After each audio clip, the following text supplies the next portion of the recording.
Jacqueline, and in this video I'm going to share with you my 7 reasons as to why I am no longer on the plant-based vegan diet. Whew, okay, I let it out finally. This has been something that I have been wanting to share with you for so long. I was a little nervous sharing it, to be honest, but I know that this video is going to provide so much clarity in all of the lessons that I have learned from being on this diet. Why did I become vegan? This is what people say is the epitome of health. So I was excited to see what it was like to be in my own body. And you know, at first it was amazing. I had so much fun going to restaurants all over the world. The food was colorful, and so there's tons of amazing, delicious food. But I said, you know, when I first started this diet, I was going to try it and do it for as long as it worked for me. And there came a time where it just stopped working for me. Now I'm going to explain to you though where it started to begin to go south in my body. Reason number 1 is bloating, and not just your little bit of bloating. This was chronic, painful bloating that was getting in the way of my life, getting in the way of me being able to move my body and exercise and feel comfortable in my own skin. It was so painful at times that I would just have to lay down. I did everything that you're supposed to do, right? Yoga, obviously, I did a lot of yoga. Go on walks, have water, have lemon water, have ginger tea, have peppermint, essential oils, massaging the belly. I did all of these things, but when you come to a point where you're trying to alleviate a pain every single day, it just is like, this can't be the way I'm going to live every day. And so I also did the digestive enzymes, which made me super nauseous. I did probiotics. The probiotics didn't help.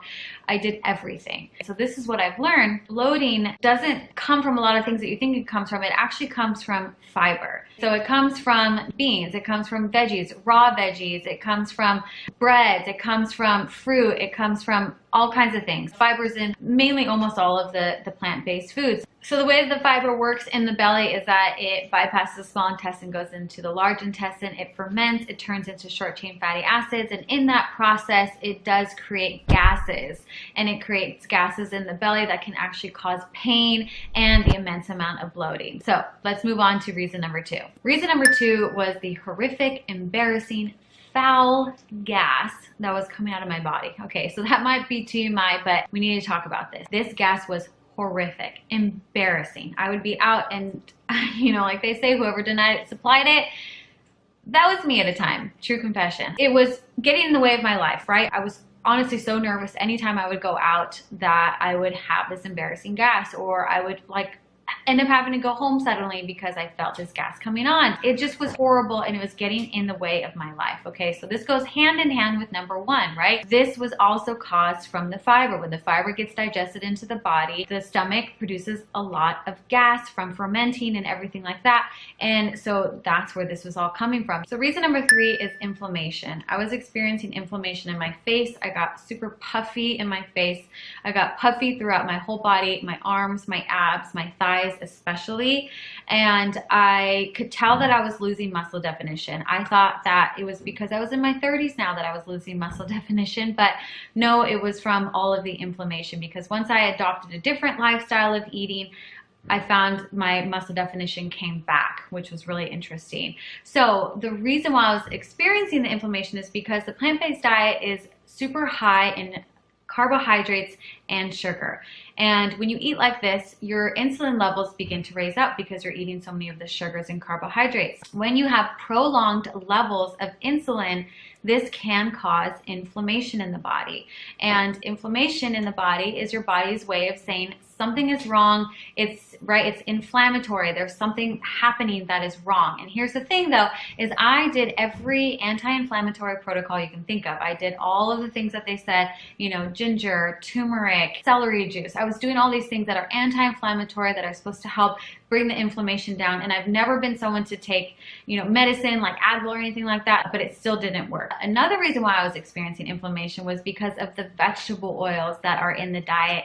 I had no idea about this when I started to look into the actual ingredients of the meat alternatives and the dairy alternatives. They have all kinds of vegetable oils, canola oil, all these things that just are so bad for the body. It causes inflammation, and not only that, but they are carcinogenic. As soon as I found that out, I knew I had to get them out of my diet ASAP. Reason number 4 is I had an immense amount of acid reflux almost every day, to the point where sometimes I would actually be throwing up in my mouth randomly. I know, very gross. So let me explain why this is happening. And there are 2 factors involved with acid reflux like this. One of them is the fact that the stomach gets overloaded with food and liquid. The second factor could be that there is delayed emptying of the stomach, also known as indigestion. So I did everything that you were supposed to do, right? I took the antacids, which did work, but I didn't want to be dependent on taking antacids every single day. I didn't have any spicy foods. That's always the number 1, you know, no spicy foods, no tomato foods, those things like that, no lemon. So I took all of those out of my diet to make sure that I didn't have all these acid foods that people always say. Another thing that happened, which was really interesting, is when I went to the dentist told me that I had an influx of potential cavities and tooth decay. I was shocked by this because I have always been super proud about my teeth, about the fact that I don't have any cavities and my teeth are in really great shapes. So I attribute this to the immense amount of carbohydrates in the plant-based diet, as well as my acid reflux. That, of course, was coming up into my mouth and affecting the health of my teeth. So what I was most surprised to know and to learn was that the acid reflux was not coming from fatty foods, because I was not having any fats. Believe it or not, fiber is the largest contributor to acid reflux, because, get this, it expands 4 to 5 times its size in the stomach. Acid reflux is because of 2 factors usually. The fact that the stomach is overloaded, so right, the fiber has expanded 4 to 5 times, and also delayed emptying of the stomach, also known as indigestion. So that is why fiber is causing the acid reflux in the stomach. And as we know, the plant-based diet is almost completely full of fiber, which is why I was experiencing so much acid reflux. Reason number 5 is that I had mysterious weight gain. I went to the doctor, stepped on the scale, looked at the scale, and I was like, oh my gosh, 10 extra pounds. I'm only 5'2", and that is a lot. So these pounds just creeped up on me from what it seems like out of nowhere, and I was so confused because I work out all the time, I do all the things I'm supposed to be doing, I'm on the healthiest diet possible, right? And I'm gaining weight. So at first I thought, oh, maybe it's because I'm in my 30s. And that's always the worst thought, right? It's like, well, I guess it's just downhill from here. But I was like, no, I am not going to choose that as my reality, and that does not have to be the case.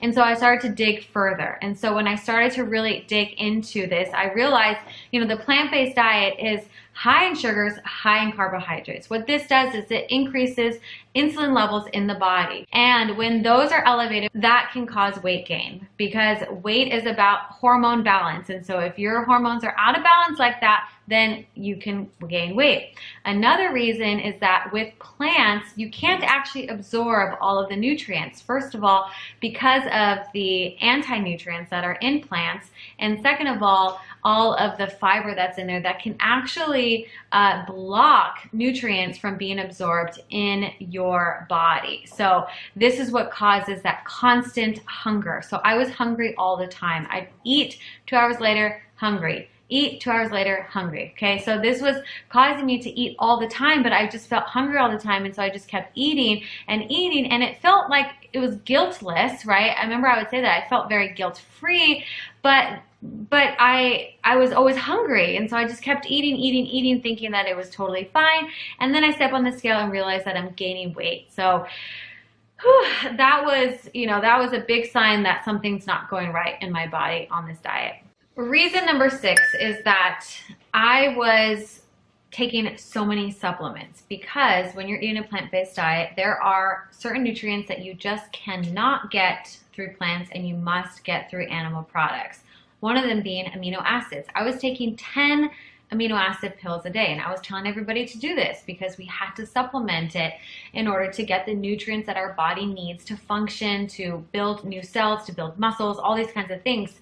Otherwise, you start to get really unhealthy. So when I started to really look at it, I thought, is this close to nature? Is this what we're intended to eat?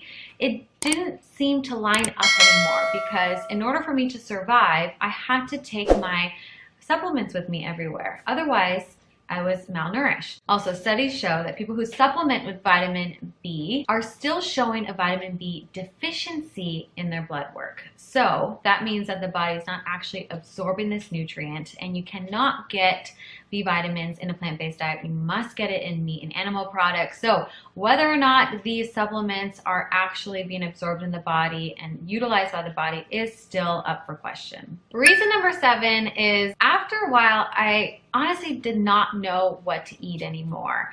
Of course, if I went to a vegan restaurant, there was plenty of things to eat, but just my day-to-day at home, what I'm gonna eat, really, it just felt like I was at a loss, because I couldn't eat raw veggies anymore. It was just too destructive on my gut. It was painful. All of the things that I had listed before, I just couldn't do the raw veggies anymore. The second thing was, there are the meat alternatives and the dairy alternatives. But when I actually started to look into the ingredients of these products, I was shocked blew my mind to see the ingredient list, because they are full of vegetable oils. And do you know what vegetable oils are? They are carcinogenic. And so when people keep saying that eating plant-based is the closest way to eat to nature, it felt so far away from nature, because so much of it was manufactured and recreated, and it had all of these vegetable oils that were carcinogenic. So basically, guys, what I was resorting to every single day was a smoothie. That's basically all I was having, and I was supplementing with powders after powder after powder after powder, and it didn't work for me anymore. Having those powders every single day, it wasn't real food. It didn't feel like I was actually eating food. I felt so sick from the fiber. I would just have all the indigestion and everything like I described before. So after all of these reasons, this is why this plant-based diet did not work for me at all anymore. If you're someone struggling and you resonate with anything that I said in this video, then I have great news for you, because you do not have to live like this anymore. Since then, I have continued on my journey, and I have finally found the solution to removing these symptoms in my body. I no longer have bloating. I no longer have inflammation throughout my body. I no longer have chronic abdominal pain or embarrassing gas. Super happy about that one. And I have been able to lose that mysterious weight gain that I had, and I actually see my abs again. I can see definition in my abs for the very first time, and I can see definition in my legs and in my arms, and I can tell that the inflammation in my face is gone. My periods are regular. The list goes on and on and on, and it just is so exciting to share all of this with you. And this is why I decided to put all this information in a program for women just like you who might be struggling with this, because I want to help you holistically reset your body to a healthy weight and to decrease bloating in your body. So if you are still listening to this, then you are probably interested in learning more and understanding my journey and how this can help you and your body. And so I have left the link down below in the description box, where you can learn all about my program and how it can help you and your body in your health journey. So I'm super excited to connect with you there. And that is everything for today. I'm super excited that this is finally out. I would love to hear from you. Comment below and let's continue this conversation in the chat. Also subscribe to my channel here, and I will see you next time. All right, bye.